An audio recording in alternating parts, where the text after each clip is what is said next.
Hi, my name is Carmen and am an early childhood special education teacher, a life and ADHD coach, and I'm the host of this podcast, Authentically ADHD. I created this podcast to help anyone wondering if they have ADHD, people who have been diagnosed for a while and want some more support and community. I'm here to bring you the latest research on ADHD and neurodiversities while we talk about the good, the bad, and the ugly of ADHD. Are you ready? Let's get started. Hi, my friend, and welcome back to Authentically ADHD. I'm your host, Carmen, and I'm so glad that you're here. Can you believe that it's October already? Because when I'm recording this early, I can't believe that I have episodes recorded up to October.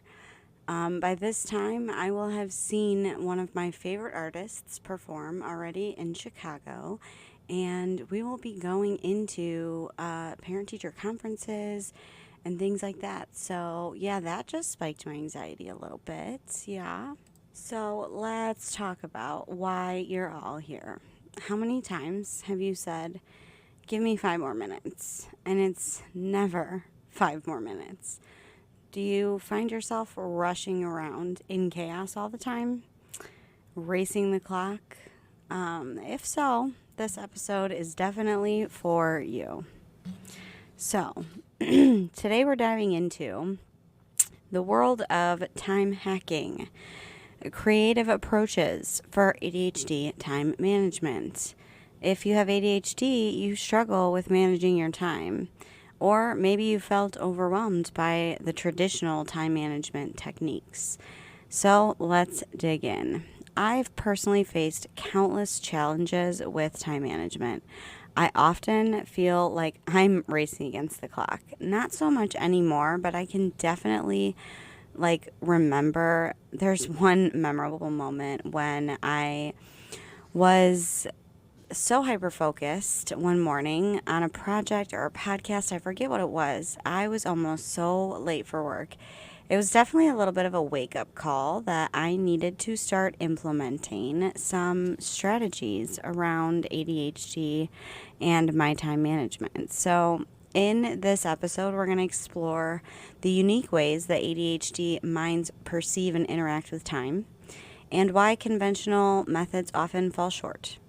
And then I'm going to share some creative out-of-the-box strategies tailored specifically for ADHD brains. Remember, you can always make these tips work for you. You can keep them or throw them away. It's your choice. So from leveraging hyperfocus to utilizing visual aids and gamification, my favorite, these innovative approaches are designed to make time management not just possible, but kind of enjoyable, especially when you gamify stuff.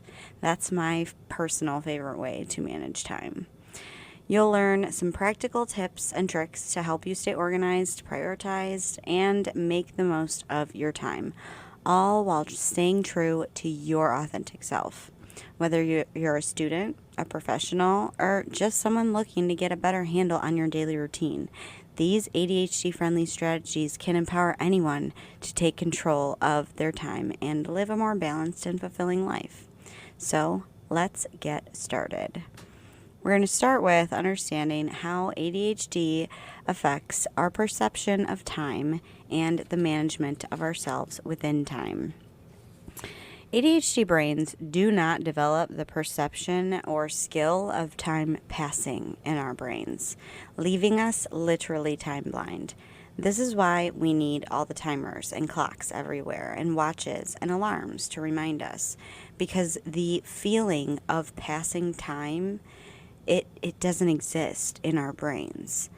For many of us, time can feel fluid, almost as if it just slips through our fingers. This can lead to difficulties in estimating how long tasks will take, often resulting in missed deadlines or a constant feeling of being rushed or in chaos, running late to things, important things that you want to go to, and that you want to be on time for, but our brains just really give us a hard time. Some of the common challenges that go along with this include procrastination, difficulty starting tasks, and getting easily distracted. When you put those things together and really think about it, and we have a hard time starting a task we don't want to do, and we get easily distracted by another task, and then we're procrastinating on the priority, that's procrastivity right there.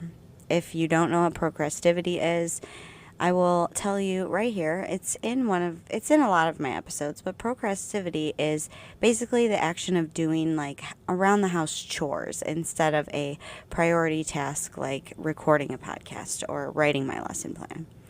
So these issues we usually get, these issues are not due to laziness or lack of effort, as society would like us to think, but rather a difference in the wiring of our brains. And recognizing and understanding this and being self aware about this is the first step in finding strategies that work for us. So it's really essential to find ADHD specific strategies that align with our unique way of experiencing time. Traditional methods like rigid schedules and generic to-do lists often fail because they don't accommodate for our need for flexibility and engagement.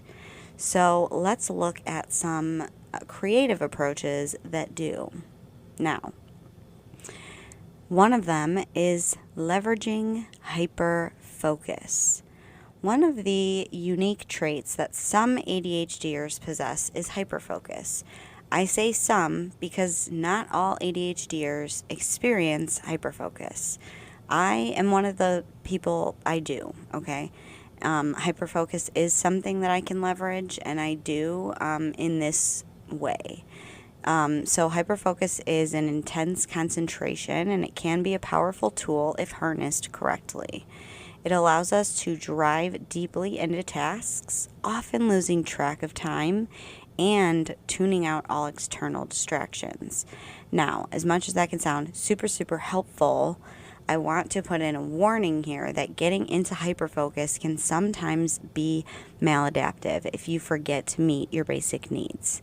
This can happen when in hyperfocus because we have tuned out all external distractions, including the ones that are being done by our own body. So like hunger, you have to go pee, like you need water, whatever it is. We forget to meet those. And when you do that for a long period of time and over a long period, like repeatedly, it can lead to burnout. And it can really, I've done this before where I've hyper focused on finishing a task because I just wanted it to be done, and it was a long-term task, and I ended up making it so that I was almost done with the task, but I was pretty much burned out all the way until the task was due, and I still had to finish the rest of it right in the nick of time. So don't forget to meet your basic needs. Make sure you have water available. Take short breaks even when you're in hyperfocus to check in with your body and make sure like that you're eating, going to the bathroom, and staying hydrated. To leverage hyperfocus effectively, identify tasks that align with your interests and passions. Break up your work into chunks and set specific goals for each session. For example, if you're writing a report, focus on completing one section at a time. So, break it down. What parts of the report do you need, right? First, you need to research about the report, and then you need to do an outline of a introduction, your body of the report, your conclusion. And if you don't know how long these things are going to take, time them. Time it. I used to think that it took me forever to empty the dishwasher until one time when I was making my lunch in the microwave. I was reheating leftovers, and it was in the microwave for 3.5 minutes. I emptied the dishwasher right as the beep went off for the microwave. I'm like, I thought it takes me 3.5 minutes. That's something that was another big wake-up call to time some of the other tasks, like doing laundry, which I thought took a lot longer than just, 18 minutes to fold, literally to take out of the dryer, fold and put away and put the basket back where it goes. 18 minutes at most, and I was moving slow when I timed that. So remember to balance your hyperfocus with regular breaks to avoid burnout. I have a free burnout course within this podcast and on my Patreon, which is linked in the show notes. Use timers to remind yourself to take those breaks and practice shifting your focus when it's needed. This balance will ensure that you stay productive without exhausting yourself and using all of your spoons. Another way that we can manage ourselves within time is visual aids and tools. I have found that these are incredibly beneficial for ADHD time management. Our brains often respond better to visual cues and audio cues than written or verbal ones. So using planners, calendars, and timers can help create a structured environment that's easy to navigate. Personally, I use Sensama. So a lot of the time when I'm in deep work during the day, there's a Sensama app timing going, and I have already planned how long I'm going to spend on the task. It alerts me with a bell when it's 10 minutes to the end and then 5 minutes to the end, so I know when it's time for me to stop. So that's something that I use. It's also visual. I also have one of those timers with the clock and the timer next to it. I use that timer a lot. I use podcasts. I will pick a podcast that's a certain amount of time, and I will race the podcast, race the timer, type of thing. Also, color coding your schedule can make it more engaging and easier to follow. I personally don't do this because it's a little more detailed, but you can assign different colors to various types of tasks such as work, personal time, and exercise. Actually, now that I think about this, I do this in Sensama. The things are color-coded, but I don't really pay attention to the colors. But this visual separation can help us quickly identify what needs to be done and when. You can also use a prioritization list, meaning you write out all of your tasks and then gauge them on how important they are, when are they due, and to who. So those types of ways are easy ways that we can prioritize, because like time, prioritization is another thing that we don't develop. People who non-ADHD brains develop top-down priority ability to just kind of know what needs to be done first, and we don't develop that. Ours is kind of more not top down, it's like side to side, so it's like a horizontal. Everything, it seems all important all at one time. So that's usually what gets us stuck in task paralysis. So like visual reminders and digital notifications that take up your whole phone screen that you need to swipe away. I make mine interrupt all of my apps. So usually I'm using my phone to listen to something. So if it's interrupting what I'm listening to, I have to get my phone in order to look at the phone and look at the notification or the reminder in order to make it go away so that it keeps me on track. I do use sticky notes, but rarely. When I do use them, I don't put them just on my desk or in just random regular places. Otherwise, they quickly become a part of my environment. So if I need to remind myself to do something right in the morning, I will put the sticky note right in the middle of my mirror or my computer screen, somewhere that I know I'm going right in the beginning of the day. Things like this and hacks like this, like keeping my walking shoes right by my desk, which is where I go every morning, making it easy for me to slip right into them to go on a walk. These things will make your day go smoother, and you'll be able to manage yourself within time so much better if you make those transitions also more smooth, okay? Just really put the sticky notes in locations that you will see them. These tools can serve as little gentle nudges to stay focused on your tasks or full out reminders that you have a doctor's appointment or something. I do plan the night before so that I know if I have an appointment the next day, or, if I need to set on an outfit, how early I need to get up during the summer at least. During the week, I know what time I need to get up during school. So that works for me. Next, we're going to talk about my favorite technique, gamification. So, turning tasks into game like experiences. Gamification can make time management fun and motivating. It involves creating a reward system that encourages you to complete tasks and stay on schedule. For example, you can set up a point system where you earn points for completing tasks on time. Accumulate enough points and reward yourself with something you enjoy, like a treat or a break to watch your favorite show. This system can transform mundane tasks into exciting challenges. I love to race the timer, and I do this in different ways. I use actual timers, or I find podcasts, or I make playlists that are as long as the task that needs to be done. And I go and try to see if I can beat the podcast or this playlist in how long it takes me. Now, don't do this too fast. You will hurt yourself. Ask me how I know. I used this strategy actually to set up my classroom. I was listening to a podcast and I raced the podcast. Knowing the general layout of a podcast and the beginning, middle, and end, I was able to kind of gauge and know how much time I had left, and I did. I beat the timer. Go visit my TikTok. There is, I think it's also on YouTube Shorts and Instagram. A little classroom transformation from July or August, the beginning of August probably.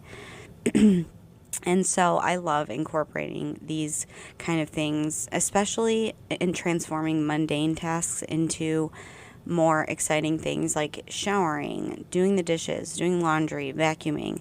I almost always have a headphone in my ear where I'm listening to something that I like to listen to, whether that be something on YouTube or a favorite podcast, an audiobook, or music. Sometimes I just like to have lo-fi in my ears.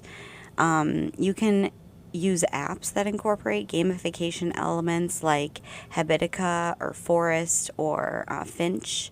Those can also be effective. Those apps allow you to set goals, track your progress, earn little rewards, making time management really more interactive and enjoyable. The next tip is to break tasks into manageable chunks. Now, ADHDers are notoriously known for overfilling our plates, so breaking tasks into smaller, more manageable chunks is a powerful strategy for us for time management. Large tasks can feel very overwhelming and looming, and they lead to procrastination because we don't know where to start. So by dividing them into smaller steps, you make them more approachable and easier to tackle.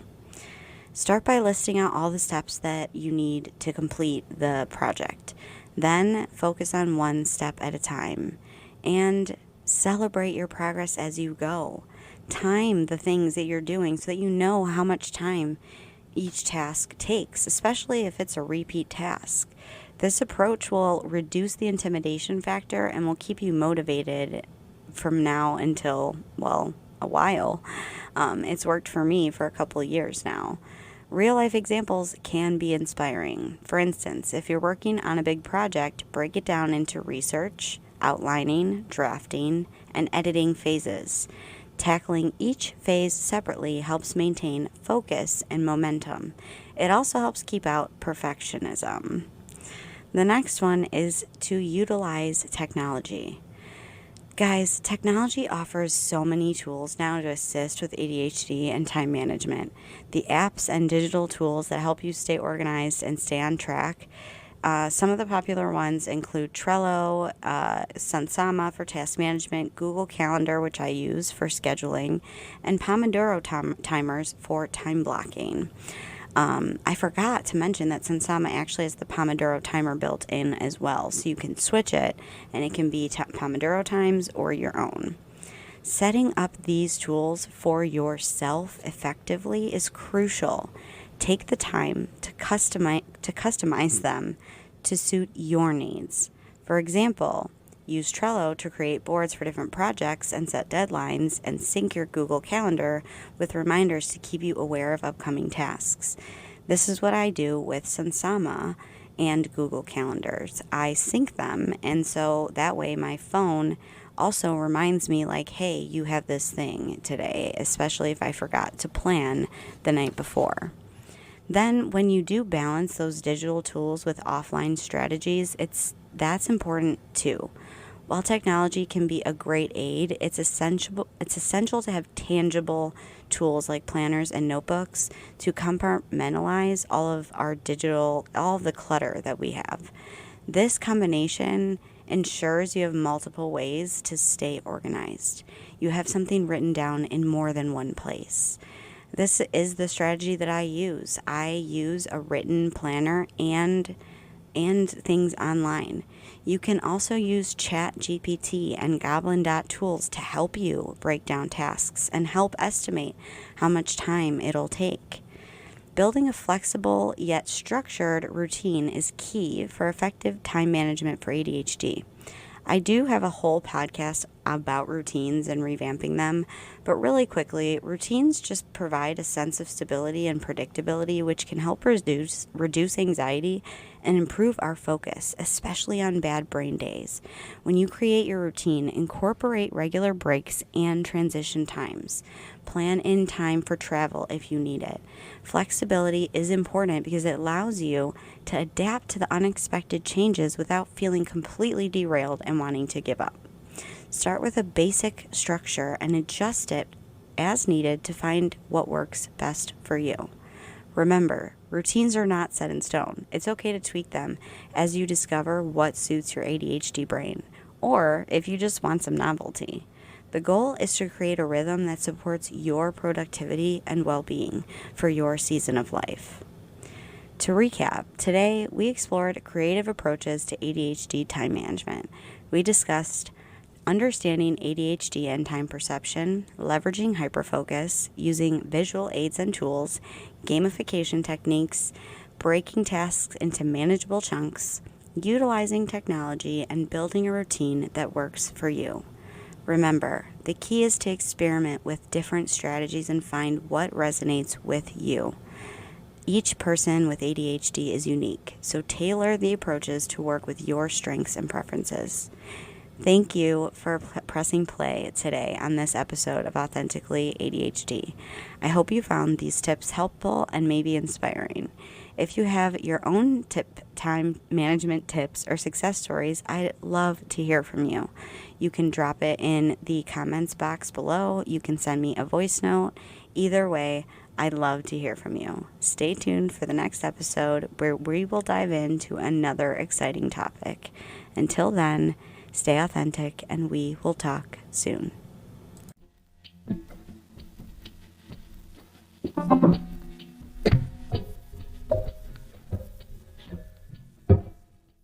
Speaking of extra supports, I just wanted to tell you all that I've updated my Patreon page to include all of the resources that I've really ever made to be held in one place. Just head to my show notes. The VIP members do get a little extra, but you can also purchase like my brand new Ultimate ADHD Journal and Planner, which I've been using for the past year.